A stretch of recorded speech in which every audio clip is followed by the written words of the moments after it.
Pero quiero que mires al que tienes a tu lado y le digas: si te humillas, Él te levanta. Vamos, díselo. Si te humillas, Él te levanta. Si te humillas, si me humillo, Él me levanta. La Biblia dice que el que se humilla será exaltado, ¿sí o no? Hay una historia en la Biblia de un rey que la única solución que pudo encontrar para recibir lo que necesitaba en ese momento fue la humillación. Pero hay muchas historias. Como te contaba anteriormente, Nabucodonosor tuvo que humillarse delante de Dios, creyéndose ser grande, poderoso.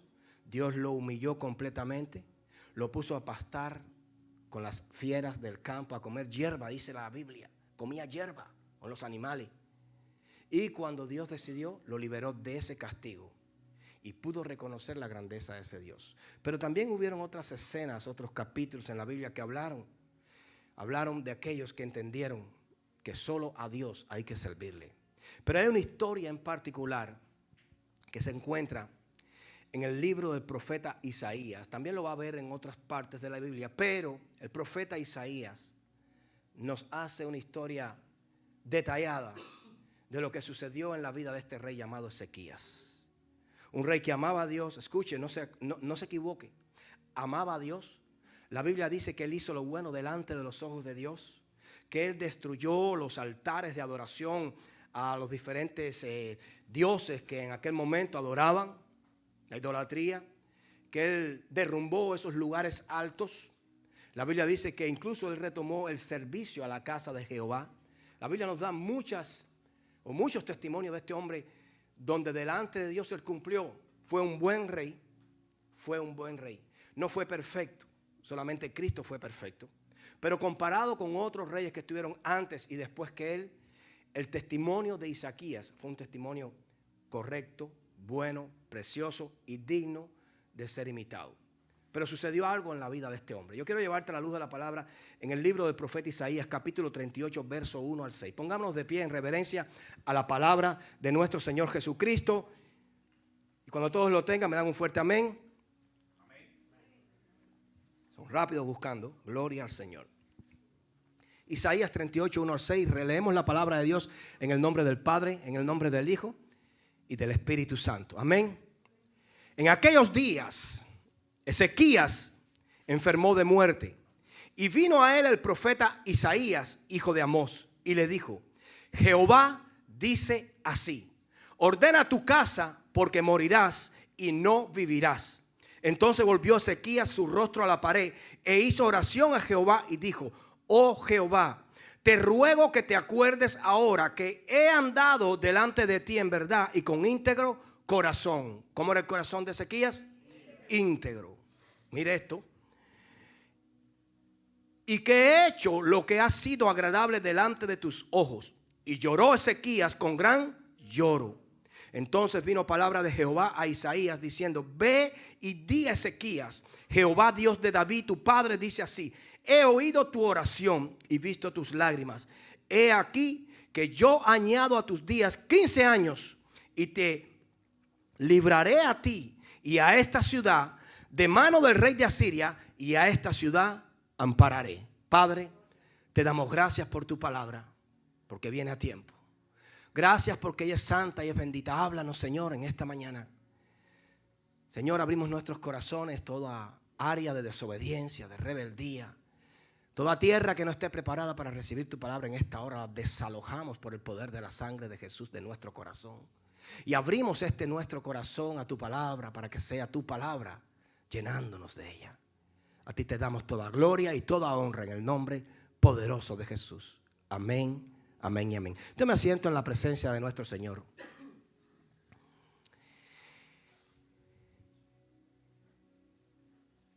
El profeta Isaías recibe una palabra de parte de Dios de ir donde estaba este hombre, este rey, y decirle: arregla tu casa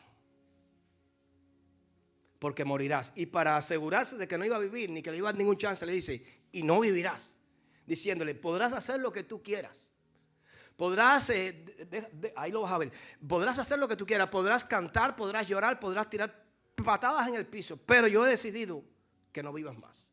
El profeta Isaías le trae esta palabra al rey Ezequías. El rey Ezequías Dice la Biblia que tenía una enfermedad de muerte. Parece que era una herida, porque más adelante el mismo profeta Isaías, de parte de Dios, le dice que pongan ungüento o unas pasas sobre la herida de él para que sane y pueda recuperarse. Pero, ¿a dónde te quiero llevar? Al momento que el profeta Isaías le entrega esta palabra al rey Ezequías, quizás ya Isaías se iba, quizás no iba ni por el patio del palacio cuando Jehová le manda otra palabra y le dice, regrésate y dile a él esta otra palabra. Yo estoy seguro que no había salido ni del palacio, porque había sucedido algo en aquel momento. El rey había puesto su rostro contra la pared y con un gran clamor, con un gran lloro, humilló su rostro, humilló su corazón delante de Dios. Y sucedió algo que Dios hizo que le añadiera 15 años más de vida a este rey. Cuando yo llegué a este país y usted llegó a este país, yo me tropecé con algo nuevo que no existía en mi país y era el crédito. Me decían, debes, a medida que te empiecen a llegar las tarjetas de crédito, mira hijito, tú que estás acabado de llegar, escucha, te empiezan a llegar las tarjetas de crédito, no las cojas todas, coge las más importantes, las que mejores intereses te den. Hay personas que se llenaron de tarjetas de crédito y están llenos de igual de deudas, porque pensaron que le estaban regalando el dinero. Pero ¿a dónde te quiero llevar? Te quiero llevar al punto que estas tarjetas eran un crédito que te estaba dando una compañía, un negocio, una empresa, un empresario o el mismo país incluso, para facilitarte las compras, pero también hacer uso de ellas te endeuda con esas personas. Pero qué bueno es tener crédito, porque tenemos la posibilidad de usar un dinero, una finanza, en algo que quizás en efectivo no tenemos y nos da la posibilidad de acceder a cosas para pagarlas semanal o mensualmente. Qué bueno es tener crédito, es bueno si lo sabemos manejar correctamente, ¿no? Y pude encontrarme con esto. Las aerolíneas te dan crédito, las tiendas también, cuando tú compras a veces en tiendas como Marshall, Burlington, te dan crédito, te hablan tarjetas de crédito. Pero hace poco yo estaba viendo un programa de televisión también donde había un concurso, usted quizá lo había visto, y de pronto era un concurso donde las personas cantan o se visten, no me acuerdo exactamente lo que pasó, pero pude ver algo. El público votaba por esas personas y votaba también por quién tenía que salir del programa, pero cada uno de los jueces tenía a modo de discreción un punto que podía usar un día, escuche esto, para salvar a uno de los que ellos quisieran salvar si era eliminado de la competencia. ¿Lo han visto? ¿Lo han visto? Y pude ver cómo el pueblo, el público votó por uno para que lo sacaran, pero uno de los jueces usó ese crédito que tenía, que lo podía usar una sola vez para salvar a esa persona y no pudieron votarlo. Ahora ya cuando ese crédito le era entregado o era usado por este juez, no podía ser usado por él nuevamente. Si volvían a eliminar a esa persona, ya lastimosamente no podría seguir participando en la competencia y tendría que desalojarse de ahí, irse de ahí. Y la Biblia nos enseña algo muy importante. No es un secreto para ninguno de nosotros que estamos viviendo tiempos difíciles. Si usted le pregunta a un comerciante, te va a decir que son tiempos difíciles. Si usted le pregunta a un actor de cine, te va a decir, sí, son tiempos difíciles. Si usted ve las noticias, usted puede ver también que son tiempos difíciles. Cuando usted lee la radio, hermano, ¿qué es lo que usted ve? Robos, corrupción, este mes han estado de gala los asesinatos, los tiroteos masivos en las escuelas, en las sinagogas, en Nueva York, en California. Cuando usted lee, cuando usted ve, cuando usted escucha, lo que usted está viendo no son buenas noticias todo el tiempo. Usted se está dando cuenta que estamos viviendo tiempos muy difíciles. Esos tiempos estaba viviendo el rey Ezequías, porque el gobierno, el imperio asirio, había desolado todos los pueblos a su alrededor.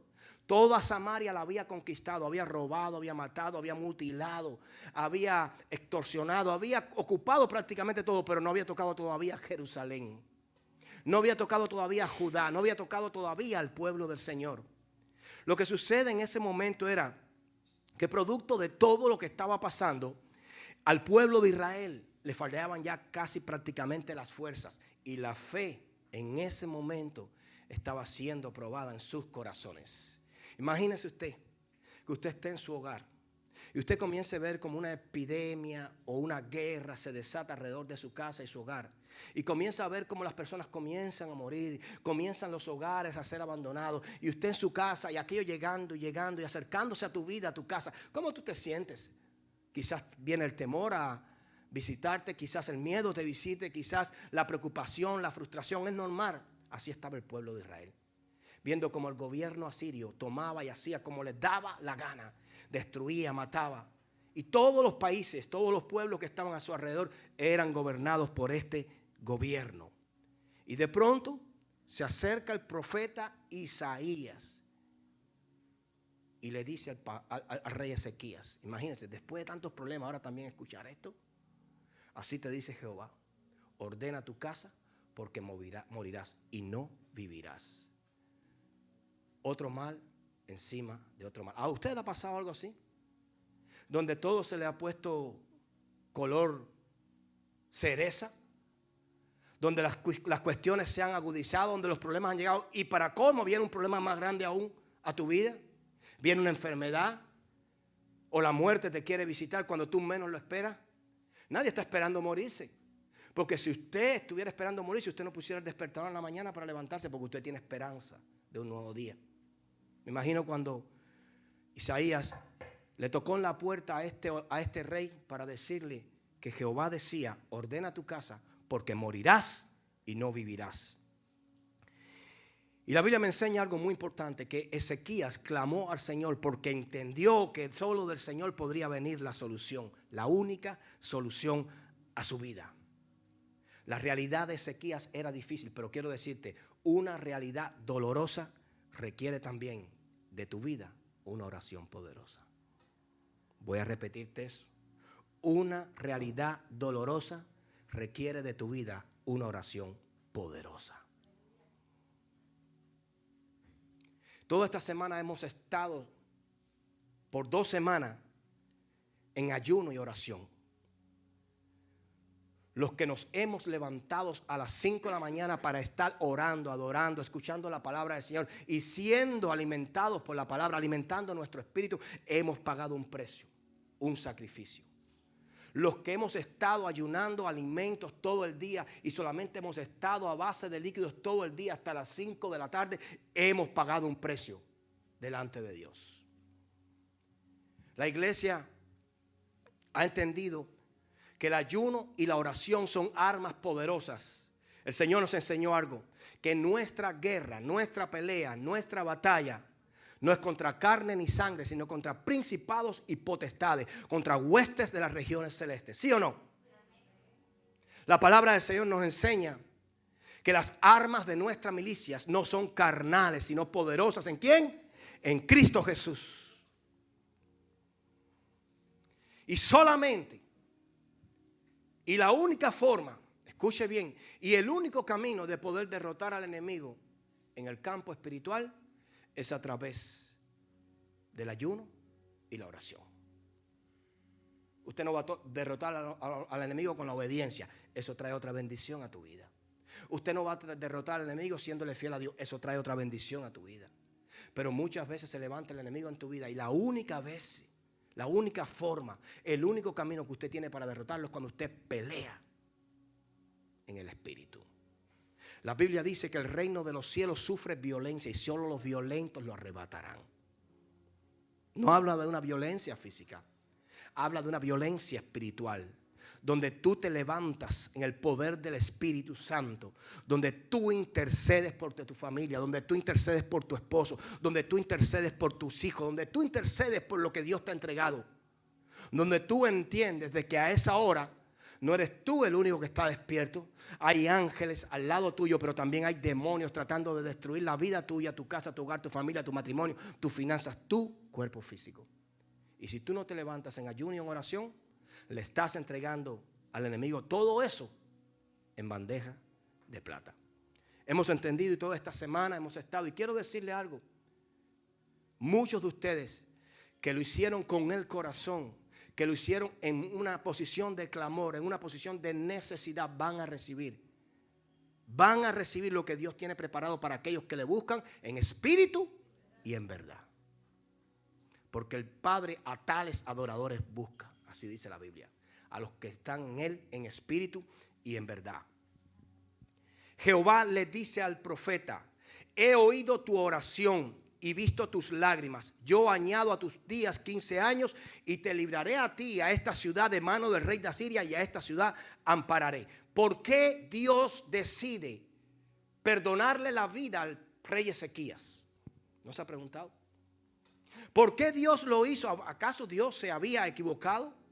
Cuando usted lee la carta a los hebreos, hay una parte donde el mismo donde el mismo apóstol Pablo nos dice que Esaú procuró con lágrimas recuperar su bendición y fue rechazado. Mire esto. ¿Se acuerdan de Esaú? Procuró con lágrimas recuperar la bendición, la que le había vendido a su hermano, y fue rechazado. La petición no llegó al corazón de Dios. La Biblia nos enseña también que Saúl nunca fue perdonado por Dios. Pero cuando la Biblia habla de Ezequías, hay algo diferente en la vida de este hombre. Como te contaba al principio, la Biblia nos enseña algo y nos dice que este hombre fue recto delante de Dios, que hizo todo lo que podía hacer correcto delante de Dios. Escucha bien, la Biblia nos enseña lo que te enseñé, que quitó los lugares altos, que demolió los lugares de adoraciones paganas, los altares de adoración, los destruyó completamente. Y este hombre, dice la Biblia, que en Jehová su Dios puso su esperanza y que guardó sus mandamientos. En Jehová su Dios puso su esperanza y guardó sus mandamientos. Y este hombre ahora estaba recibiendo una palabra de parte de Dios, donde el Señor le había dicho: arregla tu casa porque morirás y no vivirás. La reacción, yo me imagino, en el corazón del rey Ezequías en ese momento debe haber sido frustrante. Señor, si yo que te he servido, Señor, si yo que he caminado recto delante de ti, yo que he hecho justicia delante de tus ojos, porque tú sabes que todos estos que vinieron antes de mí, ninguno de ellos rompió los altares, ninguno de ellos rompió las imágenes de acera, ninguno de ellos destruyó los lugares altos, ninguno de ellos restauró el culto a ti, Señor. Y ahora me estás diciendo esto, Señor.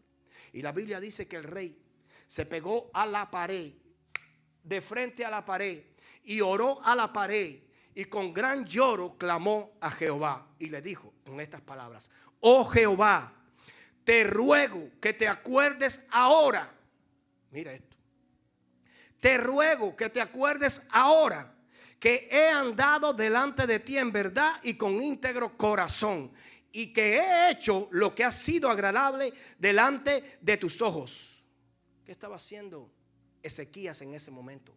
Estaba haciendo uso de su obediencia, estaba haciendo uso de su sacrificio, estaba haciendo uso de temor delante de los ojos de Dios. En otras palabras, Ezequías tenía crédito con Dios.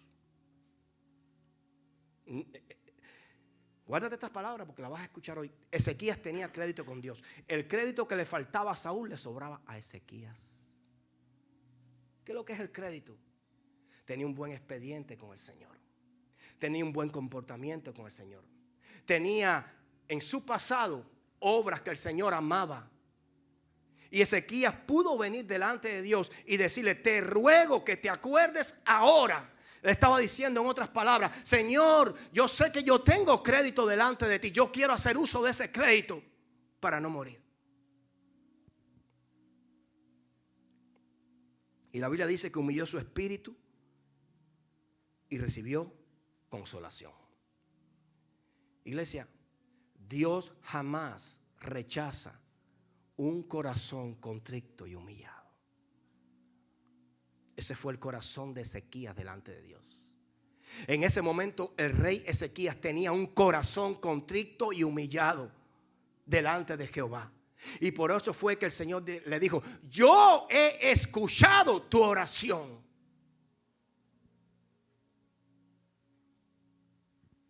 ¿Dios escucha nuestras oraciones? Sí.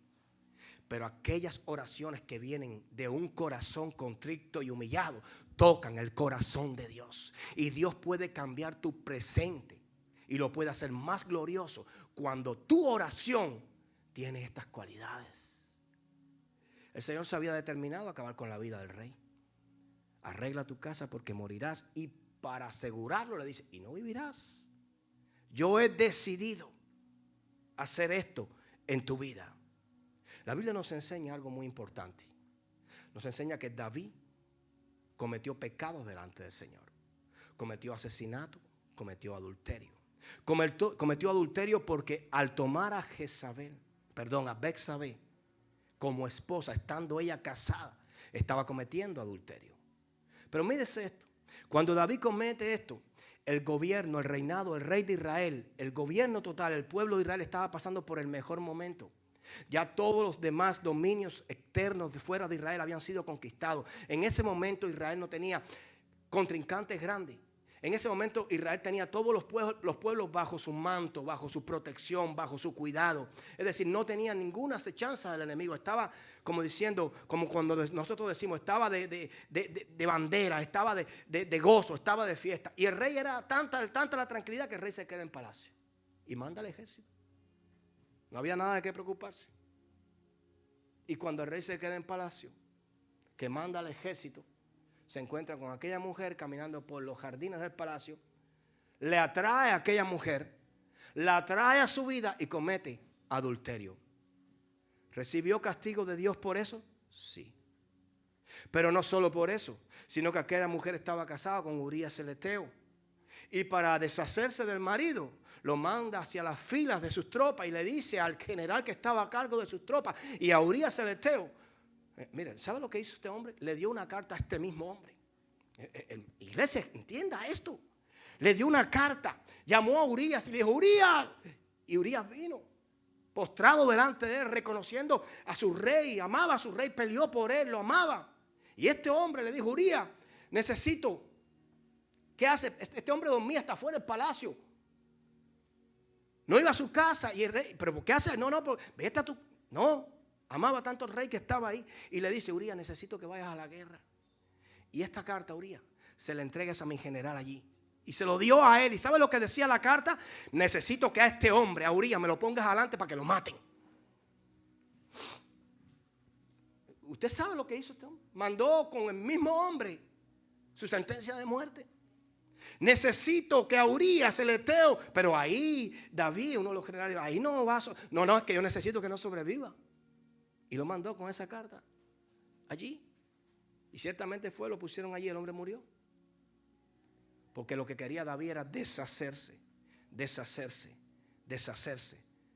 de Urías para quedarse con la esposa de Urías, con Betsabé. Dios lo castigó por esto. También pecó grandemente cuando trató de censar al pueblo de Israel, cuando Dios le había dicho que no lo hiciera.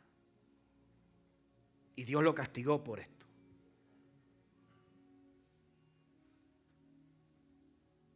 Ahora, la Biblia nos enseña algo muy importante.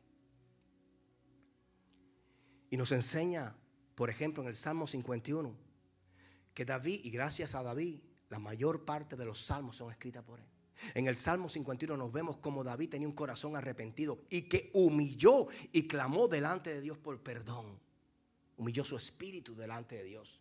Y la Biblia nos enseña algo que el Señor mismo nos dice que vio en David un hombre acorde a su corazón. Ahora tú te preguntas cómo un hombre que había cometido asesinato, que había cometido adulterio, que había incluso desobedecido a Dios en algún momento, pudo recibir el perdón de Dios.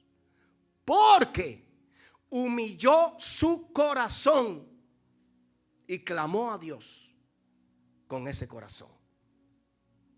¿Qué nos enseña esto? Que David tenía crédito delante de Dios.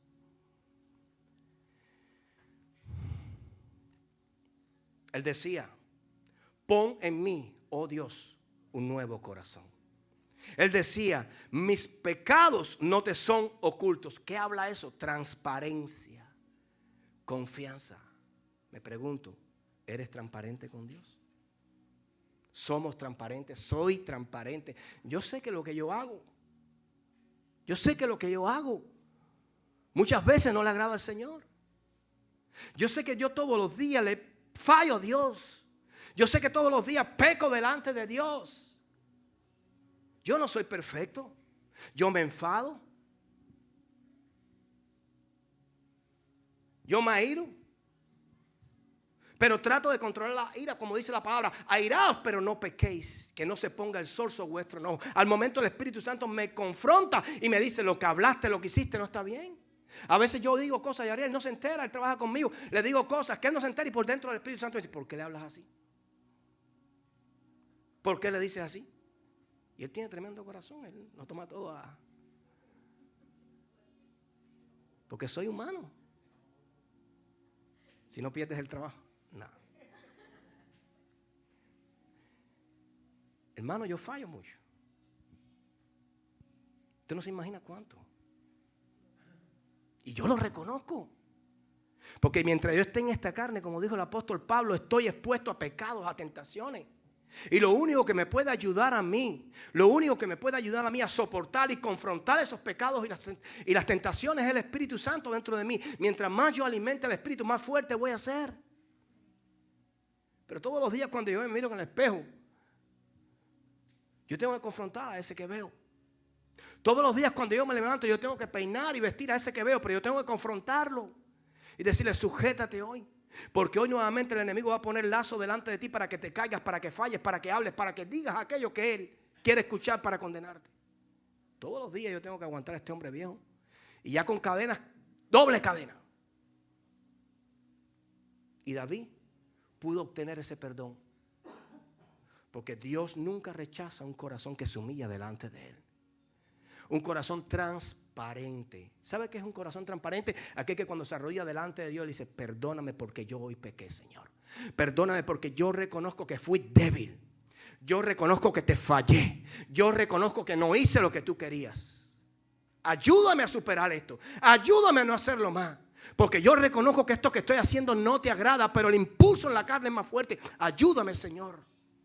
Hermano, Dios no se resiste a una oración así. Dios no se resiste a una humillación así, porque usted está humillado, reconociendo su debilidad. Y cuando tú reconoces tu debilidad es cuando Él crece dentro de ti y Él te empodera. Cuando tú reconoces tu debilidad es cuando Él lo hace. Mi pregunta es: ¿tengo crédito con Dios? Pregúntate esto. Yo me pregunto, miro al cielo: ¿tengo crédito contigo, Señor? ¿Tengo crédito contigo, Señor? ¿Hay algo delante de ti referente a mí que me pueda ayudar, que pueda hacer que mi oración sea contestada? ¿Hay algo de valor en tus manos, Señor, que tú mires que pueda ser usado para que el favor y la misericordia tuya se derrame sobre mi vida? Pues hoy, Señor, yo quiero hacer uso de ese crédito. Así le dijo Ezequías: te ruego que te acuerdes ahora de cómo yo he caminado delante de ti. Mira el que tiene a tu lado y haz crédito. Haz crédito con Dios. Haz crédito con Dios. Porque cuando venga la enfermedad, cuando venga el enemigo, cuando vengan las situaciones a tu vida, tenemos que tener las mismas palabras de Ezequiel en nuestros labios y decirle: te ruego. Debemos hacer crédito con el Señor. Porque quien se humilla delante de Dios, el Señor lo exalta, lo levanta. Pero mire esta historia. Esto le va a destapar a usted la tapa de los sesos completamente. Le va a hacer volar la tapa de los sesos. Si hubo un rey malo, pero malo, comparado incluso por muchos escritores como el anticristo, fue Manasés. Segundo libro de Reyes, capítulo 12 en adelante, nos trae la 21 en adelante, nos trae la historia de este hombre. Este hombre comenzó a reinar con 12 años. 12 años. Y la Biblia nos enseña, mira todo lo que hizo este hombre. Dice que edificó altares para los cielos, es decir, para las estrellas, para todo. Y lo hizo, ¿sabe dónde? Dentro del templo de Jehová. Dicen que este hombre pasó a su hijo por fuego. Observaba los tiempos, es decir, veía las nubes, el sol y buscaba respuestas, hacía preguntas y buscaba respuestas a través de los tiempos. Este hombre fue agorero. Este hombre fue lector de cartas. Dice que el rey llenó su reino de adivinos, de encantadores. Hizo todo lo malo delante de Dios. Este hombre en el tiempo que gobernó derramó sangre en Jerusalén, la que usted no se imagina. Dice que la sangre diaria que él derramaba en Jerusalén, de las personas que mataba, de los hebreos que él mataba, dice que eso era era un río de sangre lo que habían por las calles ya. Y era muy posible que el profeta Isaías hubiera caído ahí también. Porque creo que este hombre fue el encargado de aserrar en dos al profeta. Pero el profeta antes había hecho algo y le había entregado una palabra. Este hombre se había rebelado de gran manera contra Dios y este profeta vino a confrontarlo de parte del Señor. Y una de las palabras que el profeta de Isaías dijo en el capítulo 37, verso 29, dijo: pondré mi garfio en tu nariz y mi freno en tus labios. Mire esto, cuando este hombre se rebela contra Dios, Dios envía al rey de Asiria contra él, lo toma, lo somete, lo esclaviza, lo encadena, le ponen grillos y se lo llevan desterrado y lo meten en una prisión bien oscura, bien húmeda y allí apartado en un país extraño, fuera de su lugar de dominio. ¿Quién iba a pensar que un hombre con este nivel, con esta jerarquía, de haber disfrutado los manjares de un reinado, ahora estaba sometido a esclavitud, humillado completamente? Y quiero decirte algo porque yo estuve estudiando. Una de las humillaciones que le hacían a estas personas cuando le ponían estos grillos era que le ponían en su nariz una argolla para dominarlo fácilmente. Y la palabra del profeta fue: y pondré mi garfio en tu nariz y mi freno en tus labios. Wow. Es decir, ya el Señor le había dicho a este hombre cómo él iba a sufrir.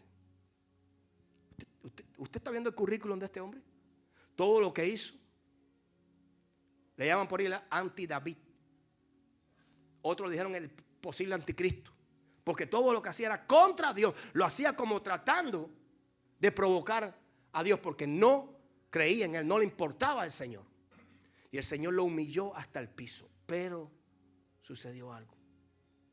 La Biblia dice que allí en la soledad, allí en la oscuridad de su celda, allí en aquel lugar de destierro, oró a Jehová y dijo esto. Segundo libro de Crónicas, capítulo 33, verso 2 al 13. Quizás no lo tenga en pantalla, pero yo se lo voy a leer. Segundo libro de Crónicas, capítulo 33, versos 12 al 13.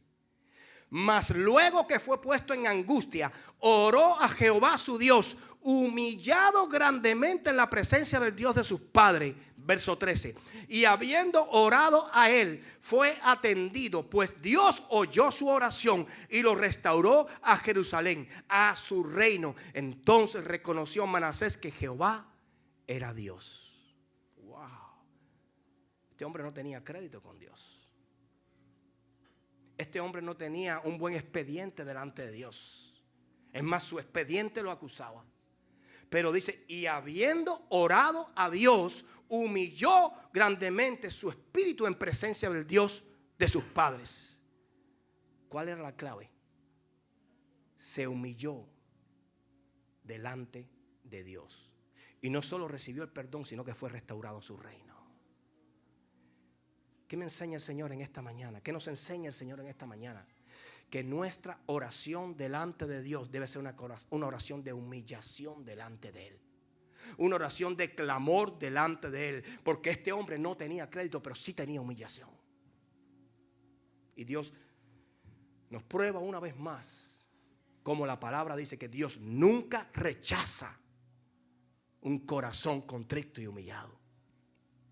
No rechazó el corazón de Ezequías, no rechazó el corazón de David y no rechazó el corazón de Manasés. Porque los tres corazones se humillaron delante de Dios. Ezequías recibió su salud por 15 años más. David fue reconocido como el hombre que agradó a Dios, que tenía un corazón acorde al corazón de Dios. Y este hombre fue restaurado en su reino y fue perdonado por Dios. El secreto de una oración contestada es el clamor y la humillación de nuestro corazón. El secreto de una oración contestada es el clamor y la humillación de nuestro corazón. ¿Cuándo fue que Ana recibió a su hijo? Cuando se humilló delante de Dios. Cuando clamó delante de Dios. Cuando lloró delante de Dios. Ay, pastor, pero yo estoy muy arrepentido porque yo. No. No es del lloro de las lágrimas del cuerpo porque estás arrepentido porque hiciste algo mal. Es cuando hay una transformación, es cuando tú verdaderamente te arrepientes. Llorar no quiere decir que has cambiado. Ahora el Espíritu te puede confrontar ahí y tú puedes llorar. Y tú puedes temblar y tú puedes sentir su presencia. Pero si el Espíritu fue capaz de transformar tu corazón, sí hay un verdadero arrepentimiento. Pero si solo fue algo de pasada o algo que solo fue una emoción, no podemos decir que estás arrepentido.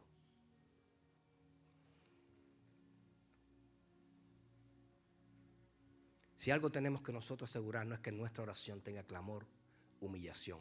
Si algo tenemos que lograr en nuestras vidas, iglesia, es que cuando vayamos delante del Señor tengamos crédito con Él, para hacer uso de ese crédito. Porque no cae al piso el crédito delante de Dios. La Biblia me dice, cuando habla de Abraham, Abraham, mi amigo. ¿Tenía crédito Abraham delante de Dios? Sí. La Biblia me dice, hablando de Moisés, que Moisés hablaba con Dios cara a cara. ¿Tenía crédito Moisés delante de Dios? La Biblia me dice, hablando de aquel hombre que caminó con Dios y desapareció y se lo llevó Dios, llamado Enoc. ¿Tenía crédito con Dios? Sí, tenía crédito con Dios. Y Enoc caminó con Dios y se lo llevó Dios. Por eso yo tengo que asegurarme de hacer crédito con el Señor. ¿Cómo hago crédito con el Señor? ¿Cómo hago crédito con el Señor? Oh hombre de Dios, esto te encarga el Señor. Cumple sus mandamientos. Sé bien delante del Señor. Camina en integridad. Camina en fidelidad. No hagas mal a nadie. Así haces crédito delante del Señor. No hacemos créditos tratando de aparentar algo que no somos. Un cristianismo falso no tiene crédito delante de Dios. Miren, voy terminando. Lucas 18, versos 10 al 13. 2 hombres subieron al templo a orar. Uno era fariseo y el otro publicano. ¿Uno era qué? Fariseo y el otro publicano. El fariseo, puesto en pies, oraba consigo mismo de esta manera: Dios, te doy gracias porque no soy como los otros hombres, ladrones, injustos, adúlteros, ni aun como este publicano. Ayuno 2 veces a la semana, doy diezmos de todo lo que gano. Mas el publicano, estando lejos, no quería ni aun alzar los ojos al cielo, sino que se golpeaba el pecho diciendo: Dios, sé propicio a mí, pecador. Dios, sé propicio a mí, pecador. Dios, sé propicio a mí, pecador. Aquel decía: oh Señor, mira para este publicano, yo doy diezmo de todo, yo ayuno 2 veces a la semana, yo hago, pero no tengo amor. Yo no te amo, Señor. Yo cumplo una regla, yo cumplo una ley, pero yo no te amo, Señor. Porque yo no reconozco, yo no me humillo delante de ti, yo no te amo. Mas aquel que se humillaba, que decía delante de Dios: Señor, ayuda a este pecador, fue el que agradó el corazón del Señor. Miqueas 6:8 dice: el hombre, oh hombre, Él te ha declarado lo que es bueno. ¿Y qué pide Jehová de ti? ¿Qué pide el Señor de nosotros? Solamente hacer justicia, amar misericordia y humillarte ante Dios. Mira, ¿qué pide el Señor? Humillarte delante de Dios. Humillarte delante de Dios. Hebreos 4:16. Acerquémonos pues confiadamente al trono de la gracia, para que alcanzar misericordia y hallar gracia para el oportuno socorro. Acércate confiadamente al trono de Dios. Acércate confiadamente a la presencia de Dios, para que el Señor allí en ese lugar pueda ver tu corazón, pueda ver tu humillación. Y en ese lugar donde tu corazón y la humillación tuya se unen delante de Dios, recibirás consolación en tu petición. Pero tienes que orar con un corazón arrepentido. Tienes que orar con un corazón humillado. Gemir en su presencia. Clamor es eso, gemir en su presencia. De eso se trata. Y eso es lo que hizo el Señor en nuestras vidas. Voy a leerte una historia. Quizás la conozca. En la noche oscura donde el Titanic sucumbió, aquel 14 de abril del año 1912, dentro de las 1528 personas que cayeron en las frías aguas de aquel océano, había un hombre llamado John Harper era un pastor. ¿Cómo se llamaba? John Harper. Este hombre estaba entre aquellos que cayeron a las aguas. Y dice la historia, el pastor John Harper, después de poner a su hija en un bote de salvavidas, fue visto nadando frenéticamente hacia personas en el agua para guiarles a Cristo. Antes de que la hipotermia se volviera fatal, el pastor Harper nadó hasta un joven que se había subido a un pedazo de escombro. Le preguntó entre respiraciones, ¿eres salvo? El joven respondió que no. Harper entonces trató de guiarlo a la salvación en Cristo. Sin embargo, el joven, que estaba casi en estado de shock, respondió que no le interesaba el asunto. ¿Cómo te responde el mundo cuando tú sales a predicar la palabra? No me interesa Cristo.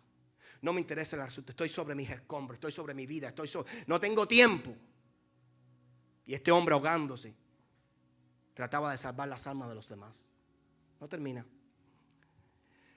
John Harper se quitó el chaleco salvavidas y se lo arrojó al hombre mientras le decía, si no crees en Cristo, entonces necesitas esto más que yo.